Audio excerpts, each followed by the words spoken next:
Well, I'll do my introduction. There's just little slides over here. Sorry, I'm Will Cole. I work at Unchained Capital. And this is really exciting for me. I think it's been almost 9 years now that I've been interested in and paying attention to Bitcoin. And this is my very first ever Bitcoin conference. I couldn't be happier to be here with y'all. And because it's my very first Bitcoin conference, I decided to make it really easy on myself and talk about multisig. Because that's really easy to explain to a giant audience.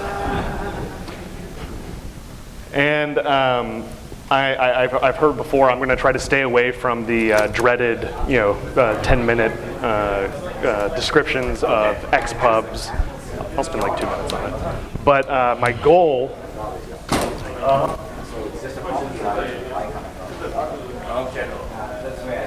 How are we doing here? That's fine. Does anyone have any questions? Multisig, y'all got it? Okay, here we go. My goals today are that I want to convince you that a lot of you don't know very much about multisig, but it's very early in its adoption curve, and that you're not behind. And I know that the title of the talk was The Future of Multisig. That's just because I was really, really late in being added to the speakers here. I think Parker Lewis sent in the title of my talk, and I was like, no, I don't want to do that. So we're doing the Present of Multisig.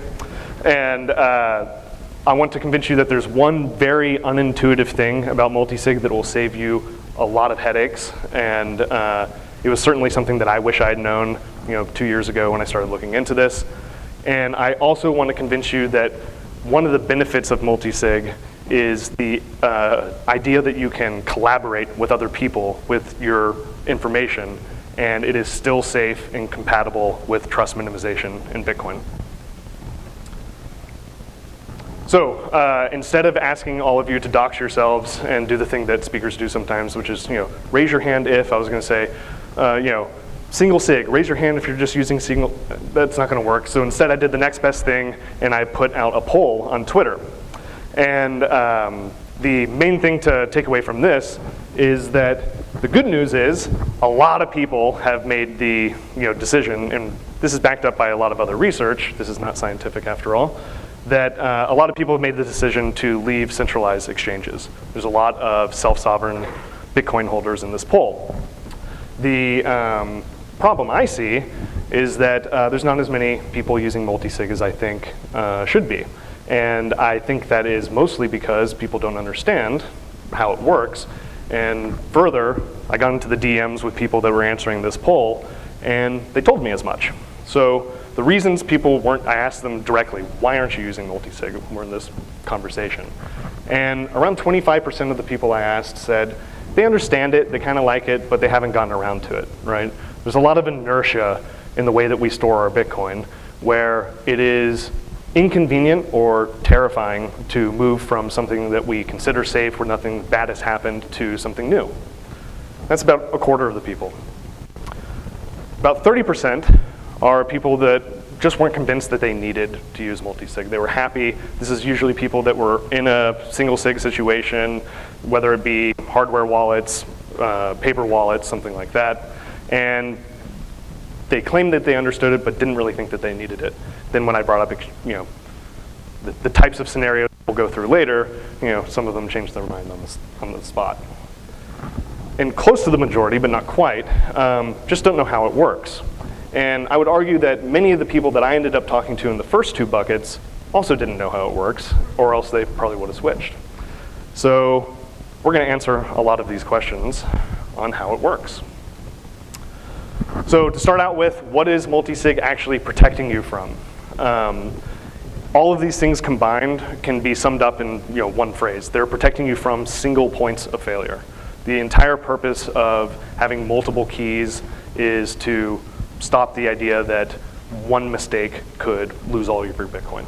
Now, those central points of failure are very different. Are we on Wi-Fi? It's okay. The dreaded wrench attack, right? It doesn't matter if you're carrying it on your phone or you're carrying it on a cold card. If someone comes up to you with a wrench or a gun, they're going to get it from you, right? from trusted third parties like banks. This is a place where if they get your password, that you're potentially compromised just from that little bit of information leaking out or being stolen.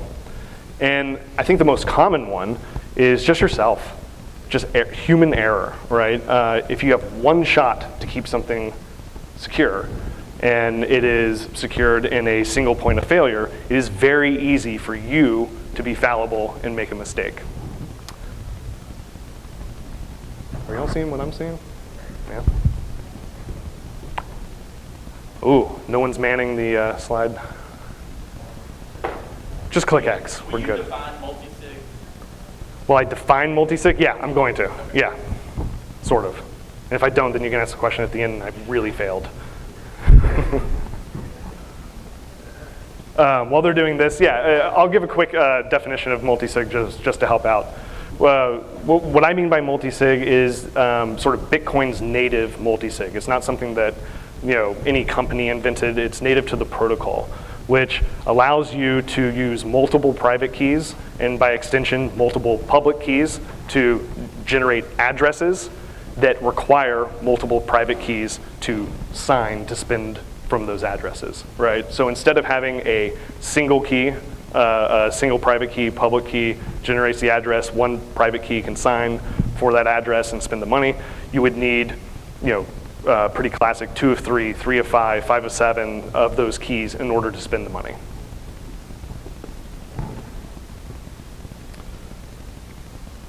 So let's talk about what you actually need inside of to set up a multisig wallet. You need private keys, like I just mentioned. This is typically a hardware wallet, something like the cold card I have up here. Trezor, Ledger, there's lots of them out there now. But you need more than one, right?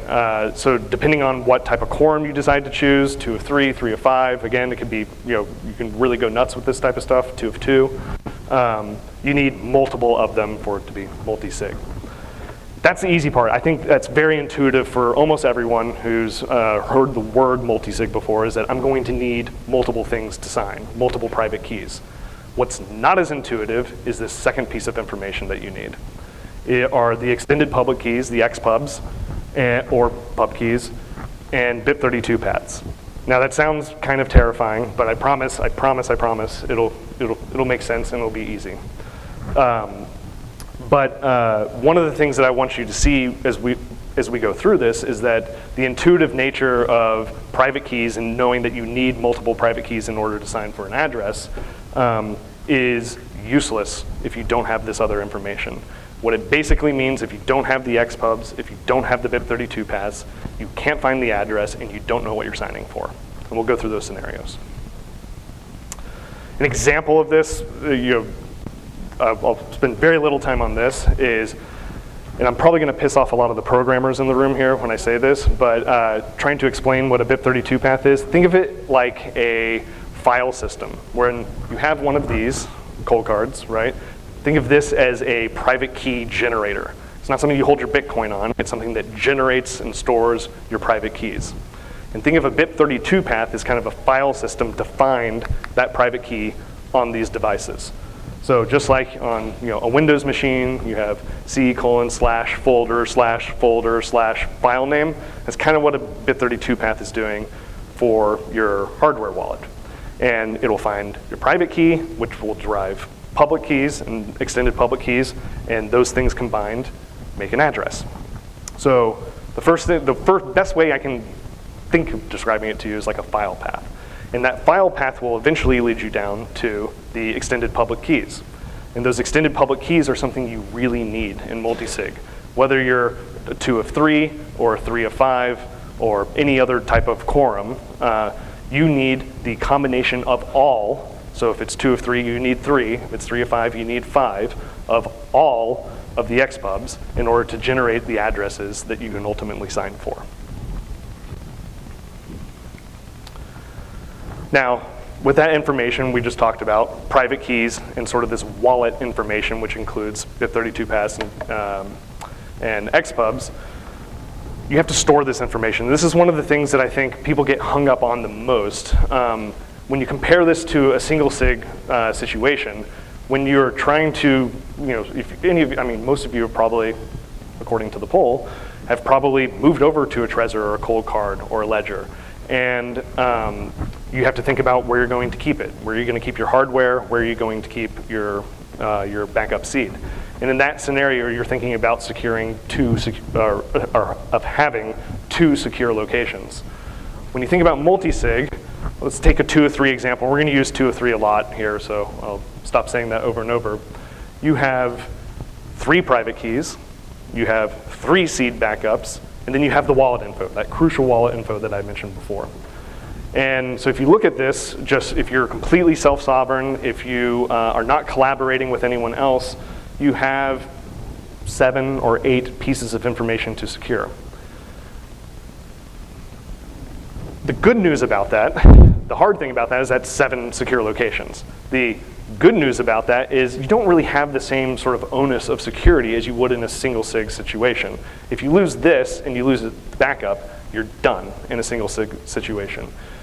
And we'll go through a lot of scenarios where if you lose one piece of this information, or if you're attacked and they only get one, then you are actually in an okay state.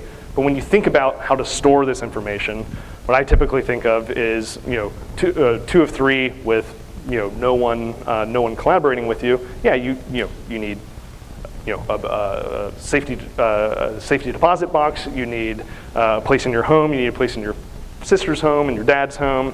Maybe if you're like me, the 3rd apple tree on the left down a dirt road in Wyoming somewhere. Something like that.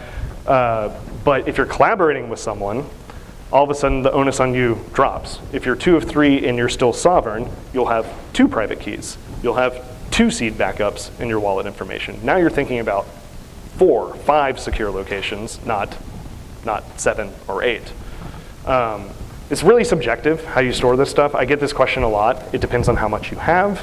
It depends on what maybe the jurisdiction you're in, what type of threat vectors you're facing, but typically speaking, in a multi-sig situation, something in your home, something at a safety deposit box, something in a family member's home, those types of places are geographically separated by some degree and not easily guessed by any attacker. That's good enough.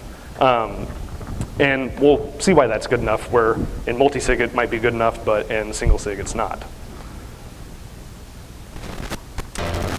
I've mentioned collaboration a few times, and I want to expand on that just a little bit, because even if you look up multisig, if you're Googling it and you land on the sort of Bitcoin wiki page, you'll see that one of the first benefits of multisig that is mentioned is the ability to share information with other people, to have other people help you secure your Bitcoin without giving up your own sovereignty over that Bitcoin. So if we think about the spectrum of how you could store your Bitcoin, on one hand you have fully custodial accounts. These lack transparency and control. This is keeping it on an exchange, where you don't even have the keys. And then all the way over to self-custody, maybe in a single sig situation where it kind of lacks redundancy and backups for disaster type scenarios.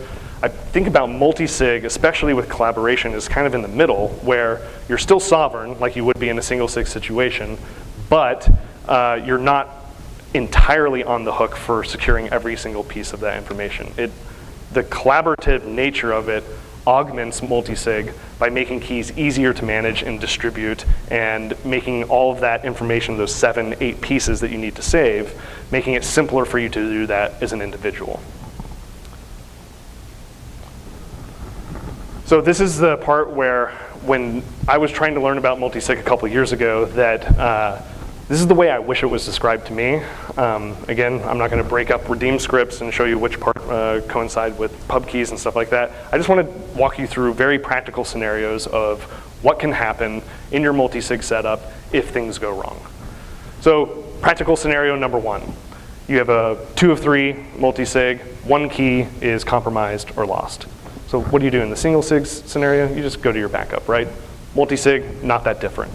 If an attacker got one key, they can't spend, which is different from single sig, and they can't see the balance. So you don't lose the privacy nature of the amount of Bitcoin that you have. If you just lose it, the repercussions of it, again, are pretty simple. You replace the key, and you sweep the funds into the new address that you have with the new 3 keys. Practical scenario number 2, you lose 2 keys. Now, this could seem really bad in a 2 of 3 scenario. However, especially if an attacker got a hold of these. But in the attacking scenario, if they get 2 of your private keys in a 2 of 3 multisig, you would assume that they could just spend your Bitcoin. But they can't. So what's happening when they get your 2 private keys, as long as they don't have that wallet, that very crucial wallet information that I keep on talking about, they don't know where to find the Bitcoin. They have no idea what these keys are even for. They might even be looking at it and saying like, well, there's no Bitcoin on this. You know, they might not even know it's a part of a multisig quorum. So when an attacker gets 2 of your keys, they can't do anything, which is kind of an unintuitive idea when you're thinking about how to store your Bitcoin with multisig. The other thing that they can't do, even with 2 keys, is you still don't lose privacy. They still can't see your balance. That's a really nice thing. On the loss side of things, if you lose 2 keys, you have backups, just like always, right? You can go recover them, you replace those keys, you sweep your funds into a new address, you're good to go. Let's try scenario number 3, and this is where things get a little bit weirder. If the wallet information, the BIP32 paths and XPubs that I talked about, if an attacker gets a hold of that information, again, they can't spend. They don't have your private keys, so they can find the Bitcoin, they can find the address, and you do lose some privacy here because they can see the balance. However, they can't spend the coins. So lose 1 key, lose 2 keys, lose the wallet info in isolation, you're actually, I mean, you've given up something, but you're actually okay. You're not going to lose the funds. Except in a loss scenario. If an attacker gets it, but you still have a copy of it, you know, you don't necessarily you do not lose your Bitcoin. It is possible, though, in a straight up loss scenario, if you have 1 copy of that wallet information, you still have all your keys, but you've lost your BIP32 pass and you've lost your XPubs, it is possible that you won't be able to find that address again, that you won't be able to generate that wallet and have something to sign for. And this is one of those unintuitive parts of multisig that I think is really important for people to understand, is that that wallet information is just as important as those private keys, and in some ways, in lost scenarios, it's even more important than the private keys, is you need to protect this, what we call external spin stuff, but it's really the wallet configuration, the XPubs and BIP32 paths. You have to store that very, very securely. Last scenario is thinking about collaboration, right? What if a collaborator goes rogue? What if the person that you've entrusted with a piece of information in your multisig quorum does something that you don't want them to do, or just disappears and isn't available? So typically in a collaboration scenario, what you're actually giving them is one of these 2 combinations. You're either giving them just a private key to hold, right? And in that case, if they went rogue and wanted to do something bad to you, they can't spend your Bitcoin and they can't see the balance. If you give them the wallet information in addition to one of your private keys, they can't spend your Bitcoin, but they could see the balance. So that's usually what you're doing when you're collaborating in a 2 of 3 case where you're retaining sovereignty, whether it's an individual or a company. You're giving up at least 1 private key for them to secure on your behalf, which is pretty much useless for them to do anything but protect you with. And sometimes you might give them the wallet information in addition. On the loss side here, if the collaborator were to lose their stuff, let's call it just 1 private key in this scenario, exactly the same if you lost one. It's very easy. You replace the key, you sweep funds into the new quorum, and you're safe. So most of the scenarios that we went through are, going through stuff and saying you're fine. It's pretty robust against attacks and against loss. So how do you actually lose funds in a multisig, in a 2 of 3 multisig scenario? First way would be for an attacker to get 2 keys or 2 of your backups and also the wallet information. So that's a hell of a lot of information to lose, at least 3 pieces of information that should be geographically separated. So if they got 2 of your private keys or their backups and the wallet information, they could find the addresses, they could find the Bitcoin, and they could sign for it. That's loss. The attacker could get 2 keys or backups and corrupt a third party that had state. That, that could be a website that you're using or a product that you're using, and that state meant that it knew about your wallet, and therefore those private keys were enough to, so that would be something like infiltrating your account system in Unchained or something like that, and also getting 2 private keys and also getting through the video verification or something like that. It still could happen, right? It's still something for you to think about, but that would be a loss scenario. Now, outside of the attacking realm, what happens, if it's just human error? The human error required here would be to lose 2 of your private keys and their backups, to lose 1 of the private keys and the backup and the wallet information. That you couldn't recreate that wallet information. Lose the wallet information and have no way to recover it with a collaborator. It's actually the closest thing that we get to a narrow use case of Bitcoin loss is losing that information.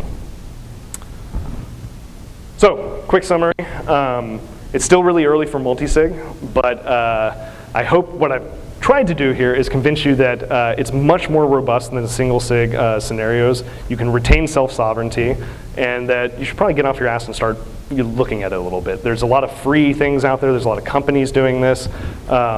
Electrum, Caravan, things like that. It's worth playing around with and trying out. That if I didn't repeat it enough, that wallet information was the least intuitive thing for me that I wish people had talked to me about when I first started out, and that you should protect it like you would your private keys. It is very important. And that collaboration with other people in multisig is not just compatible with trust minimization, but it is also something that brings out sort of the native, it is a native feature of how Bitcoin works at the protocol level. Cool. Any questions?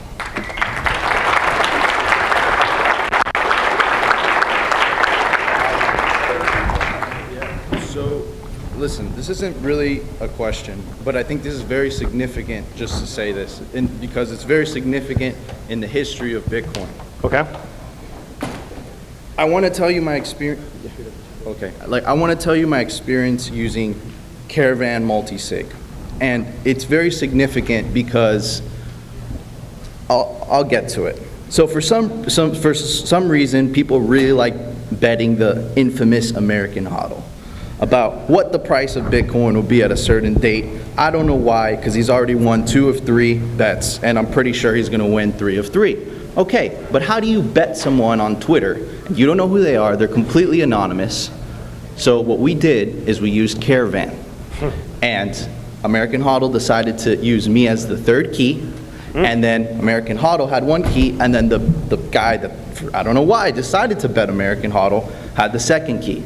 So it was so significant because I think for the first time in human history, you were able to make a bet completely anonymously without using a third party, without knowing the people's names, and it was just all seamless. And then when the date hit, that, of course, American HODL won the bet. If the bettor didn't want to sign, he had me as the third party to sign. And we all did that using Caravan, which made that whole setting up that whole multisig experience extremely easy. So I love what you guys are doing. Awesome. I'm glad that worked. To be clear, we didn't build Caravan to become bookies or anything like that, but I'm glad it works for that use case. Yeah. Thank you for your presentation. It was phenomenal. One of the questions that I have is, especially given your background at a Stack Exchange and so forth, is there a best place where the discussions around these things are happening for example, pre-product launch, right? Where a forum or something like that where people can go to for more resources? Oh yeah, I mean, you mentioned it. The Bitcoin Stack Exchange is phenomenal. I think it's this hidden, I'm going to show my old company now. It's this little hidden gem in Bitcoin that I'm not sure everyone really knows about. They might go to Stack Overflow and there's some Bitcoin questions there, but everything's off topic on Stack Overflow, as you know, and it gets closed in a second. So the Bitcoin Stack Exchange is much more open, and the level, the quality of answers and the quality of people answering there is incredible. And a lot of the technical discussions are coming from people trying to build these products for the first time. So you get sort of an insight into how the technology works at a very, very low level, before there's an obvious application for it. So I find the Bitcoin Stack Exchange to be incredible. I also pay attention to Bitcoin OpTech, one of the best newsletters out there. They do some highlights of the Bitcoin Stack Exchange, but I can usually find out about something, a conversation that I know is going to affect me in 3 or 4 months on Bitcoin. If I look back in my history, Bitcoin OpTech was talking about it 3 or 4 months ago. Thank you. Hi, thank you. When people think about backing up their seed, they think of like a steel device and they bury it or whatever. Is there anything like that for the wallet information? Any steel providers, or are people just printing out their wallet information and storing it in like a safety deposit box?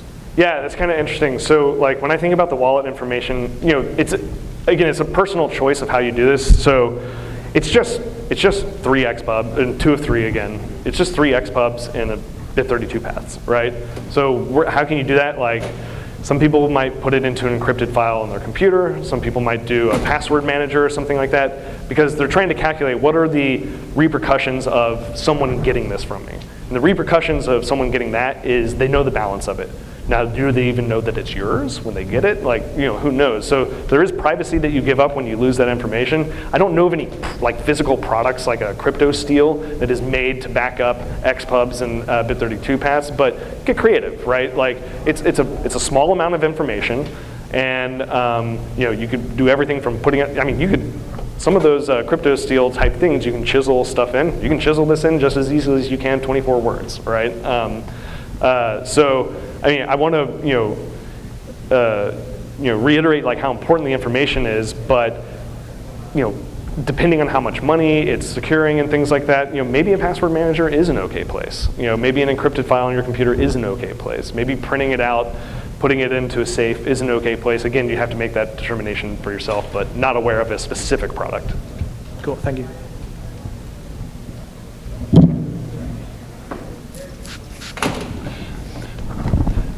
Okay, one of the biggest fears you have in life is losing your private keys, right? Mm-hmm. And up until this point, I was thinking multisig was just one more vulnerability because you don't know if you'll ever have geographic access to it, that kind of stuff. From your presentation, it's almost like you could publish one of your private keys on Twitter.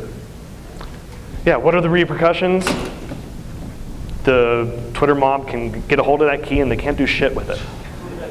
But if I go to another country, I can log into Twitter and it's right there. And yeah. As long as I have the other keys, I mean, that... It's kind of weird, right? Yeah. Okay. No, you read it right. Hey, so something I hear a lot, when people are talking about multisig is that, complexity is the enemy of security. Sure. And, when you're talking about if you have, let's say, a 2 of 3, you've got 3 keys and you've got 3 backups and you've got your wallet info, that's 7 things to keep secure. And I understand you could lose some of them. And if you bump that up to a 3 of 5, you're up to 11 things to keep secure. Sure. I'm just wondering if you could speak to how you guys think about, like, where to draw that line and when is, when is it too complicated for your own good, potentially? Yeah, no, it's a great question. I mean, obviously it's subjective. It's a personal preference. And there are people that would never collaborate with anyone. That's fine, right? They're going to have to store more information on their own if they're using multisig if they don't collaborate with anyone. It's where I made the personal determination when I saw stuff like Unchained and Casa and products like that, that seemed like a good balance. Some people might not see that as a good balance. I think that you have to look at your own personal situation, and really comes down to how many secure locations can you secure, right? And you look at what is reasonable for you in your life that you feel comfortable with. You think about the scenarios that I just walked through. Oh, I'm being played off. Yeah. And I'll talk to you more about it. Thank you.